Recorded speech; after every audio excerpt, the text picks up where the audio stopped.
Hello बच्चों। आज हम देखते हैं एक्सरसाइज 1.3 के question. Write the following in decimal form. नीचे दिए गए जो है उसको डेसिमल फॉर्म में हमको लिखना है। एंड से what kind of decimal expansion each has. और किस प्रकार का ये डेसिमल एक्सपेंशन है, किस टाइप का डेसिमल एक्सपेंशन है। तो हमने पढ़ा था पिछले चैप्टर में कि रेशनल नंबर जो है दो टाइप के होते हैं। एक होते हैं टर्मिनेटिंग डेसिमल और दूसरे होते हैं non terminating decimal. Terminating decimal ये होते हैं जो पॉइंट के कुछ डिजिट के बाद टर्मिनेट हो जाते हैं, ऐसे डेसिमल को हम टर्मिनेटिंग डेसिमल कहते हैं। और नॉन टर्मिनेटिंग रिपीटिंग डेसिमल ये होते हैं जो पॉइंट के कुछ डिजिट के बाद वो टर्मिनेट नहीं होते हैं, जबकि वो बार बार रिपीट होते रहते हैं, बार बार रिपीट होते रहते हैं। तो ऐसे डेसिमल को बोलते हैं नॉन टर्मिनेटिंग रिपीटिंग डेसिमल।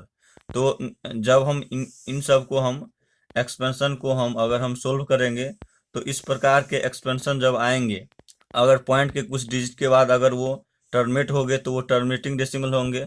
और वो पॉइंट के कुछ डिजिट के बाद अगर टर्मिनेट नहीं होते हैं, बार बार वही डिजिट जो है रिपीट होते रहते हैं, तो इस टाइप के अगर जो एक्सपेंशन आएंगे उसको बोलेंगे हम non terminating repeating decimal. Question हम सोल्व करते हैं।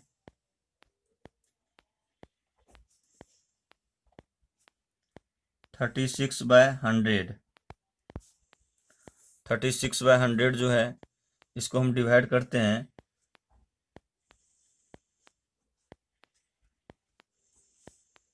तो ये क्या है कि डिवाइड नहीं हो पा रहा। जब डिवाइड नहीं होता है तो पॉइंट लगाते हैं, तो पॉइंट लगाएं तो 100 3 जा 300।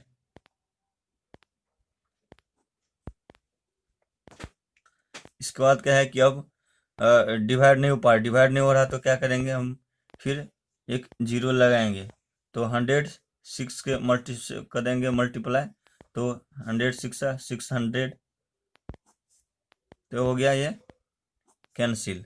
इसका मतलब है कि ये जो है पॉइंट के कुछ डिजिट के बाद क्या होता है, ये टर्मिनेट हो गया। और टर्मिनेट हो गया तो ये क्या हो गया, ये टर्मिनेटिंग डेसिमल है। तो इसको हम लिखेंगे 0.36। ये होता है, ये हो गया टर्मिनेटिंग डेसिमल।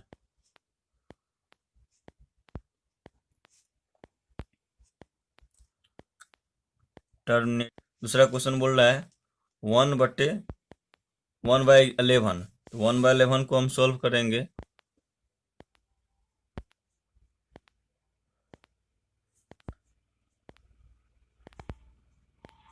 अब डिवाइड नहीं हो पा रहा तो क्या करेंगे, पॉइंट डालेंगे। पॉइंट जैसे ही डालेंगे तो जीरो होगा। तो अभी डिवाइड नहीं हो पा रहा है क्योंकि यहाँ पर 10 है, यहाँ पर 11 है। अब डिवाइड नहीं हो पा रहा तो क्या करेंगे, यहाँ पर हम एक और जीरो डालेंगे। जैसे हम जीरो डालेंगे तो यहाँ पर एक जीरो आएगा। तो 11 को अगर हम डिवाइड मल्टीप्लाई करते हैं 9 से, तो 11 9 जा 99, कैंसिल होके 1 हो गया। अब क्या है कि डिवाइड नहीं हो पा रहा, तो डिवाइड नहीं हो रहा तो क्या करेंगे, यहाँ पर फिर जीरो रखेंगे। जैसे ही जीरो रखेंगे तो क्या होगा, जीरो। तो फिर डिवाइड नहीं हो रहा तो जीरो होगा 11, फिर 11 9 जा 99, फिर हो गया 1। फिर अभी डिवाइड नहीं हो रहा, डिवाइड नहीं हो रहा तो क्या होगा, जीरो होगा। फिर क्या होगा कि फिर अभी भी डिवाइड नहीं हो रहा, डिवाइड नहीं हो रहा तो क्या करेंगे, यहाँ पर फिर एक जीरो रखेंगे। फिर यहाँ पर क्या हो जाएगा, यहाँ जीरो 90, तो 11 9 जा फिर 99 हो जाएगा। ये हो गया 1। तो इस तरह से हम देख रहे हैं कि ये जो है बार बार 09 09 09 रिपीट हो रहा है। ये इंड नहीं हो रहा है, कहीं खत्म नहीं हो रहा है। इसका मतलब है कि ये जो है बार बार रिपीट हो रहा है।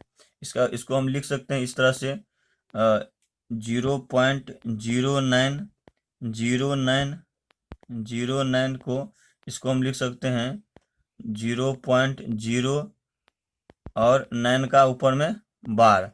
इससे इसका मतलब ये हो कि ये बार बार रिपीट हो रहा है। तो और ये जब बार बार रिपीट हो रहा है तो हम बताए थे कि इस प्रकार के नंबर जो टर्मिनेट नहीं हो और वो नंबर बार बार रिपीट हो पॉइंट के बाद, तो ऐसे डेसिमल को क्या बोलते हैं, नॉन टर्मिनेटिंग रिपीटिंग डेसिमल। तो नॉन टर्मिनेटिंग रिपीटिंग डेसिमल ये इसको, ये हो गया।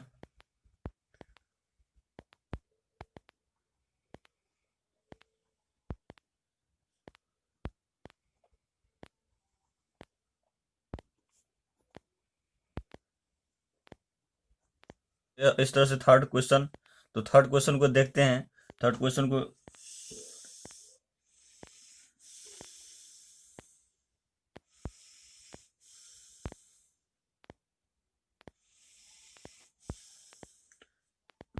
तो 8 4 जा कितना हो गया, 8 4 जा 32।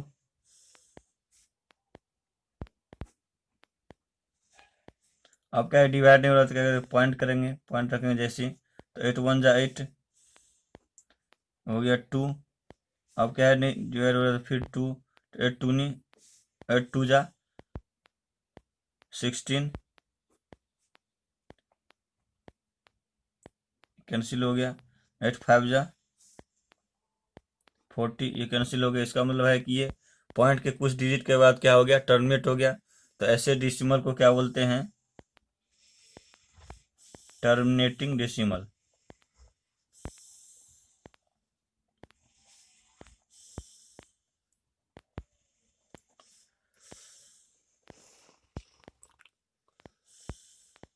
अब फोर्थ क्वेश्चन,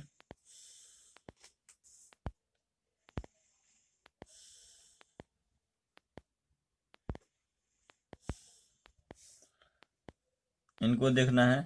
तो इनको अब क्या है कि ये डिवाइड नहीं हो रहा, तो डिवाइड नहीं हो रहा, क्या करेंगे, पॉइंट डालेंगे। जैसे पॉइंट डालेंगे तो ये 3 होगा। 13 2 जा 26, 26 ये हो गया कितना, 4। अब ये 4 हो गया तो ये कैंसिल। और फिर होगा डिवाइड नहीं होगा तो फिर वो 0 होगा। 13 3 जा 39, 39 1 ये कैंसिल हो गया, फिर 0। तो ये हो गया, हो रहा है क्या, डिवाइड नहीं हो पा रहा। डिवाइड नहीं हो, क्या करेंगे, 0 करेंगे, 0 देंगे। जैसे 0 देंगे यहाँ पर 0 हो जाएगा। तो 37 जा लगाएंगे, 37 जा 91 तो हो गया 9 कैंसिल। अब हो गया। फिर अगर हम 0 रखते हैं यहाँ पर तो 13 6 जा हो जाएगा, 13 6 जा 78 हो गया, 2 1 फिर 0, 39 जा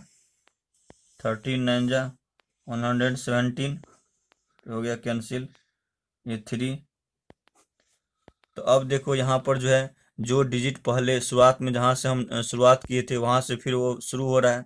अब यहाँ 0 रखेंगे तो फिर जो हम जिस प्रकार से ये हम डिवाइड कर रहे हैं किए उसी प्रकार से ये आते रहेगा। तो इसका मतलब है कि ये रिपीट बार बार वही जो डिजिट ये जो आया है वही बार बार रिपीट होगा। इसका मतलब है कि ये रिपीट होगा, मतलब ये क्या होगा, बार है।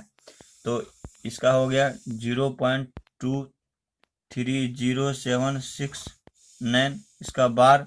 तो ये इसका बार यानी ये रिपीट हो रहा है बार बार।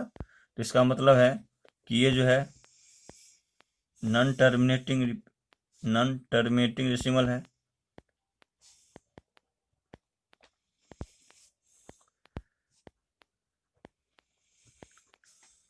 अब देखते हैं क्वेश्चन नंबर 2।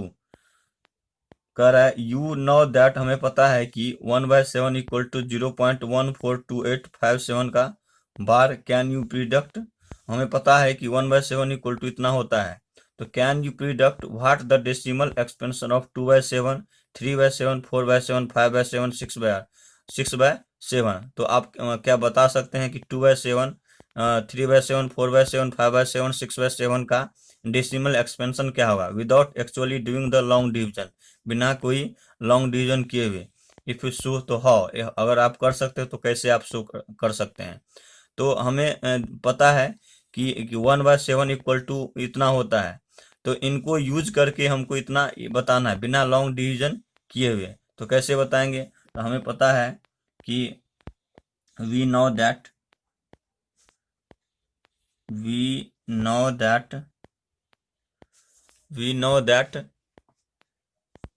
1/7 इक्वल टू 0.142857 का बार है।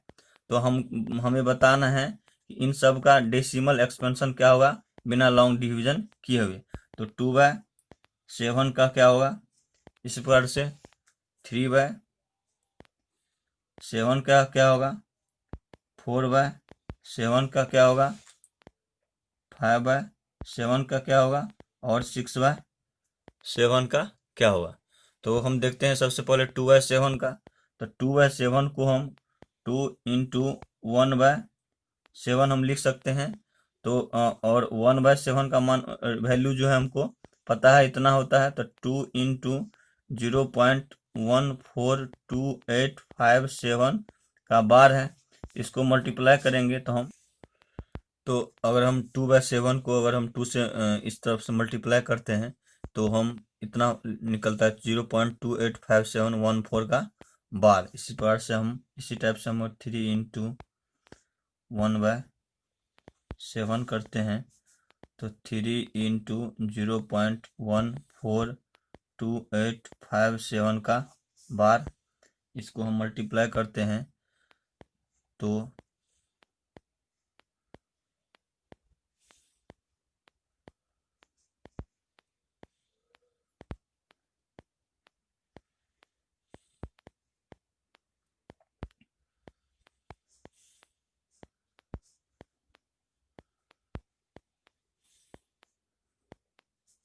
तो इतना आता है। इसी प्रकार से अगर हम इसको मल्टीप्लाई करते 3 इंटू 1/7 तो 4 इंटू 0.14287 का बार, तो हो जाएगा कितना 0.571428 का बार। इसी टाइप से अगर हम इसको मुल्ट करते हैं 5 इंटू 1/7 को करते हैं तो 5 इंटू 0.14287 को और हम करते हैं तो 5 7 जा 35 यानी 5 8 2 हो जाएगा। यहाँ पर 4 पर 1, यहाँ पर 7, यहाँ पर 0 पॉइंट, ये बार हो जाएगा। इसी प्रकार से अगर हम इसको करते हैं तो 6 इंटू 1/7 तो 6 इंटू हो जाएगा 6 इंटू 0.14287 का बार, तो हो जाएगा 2 4 1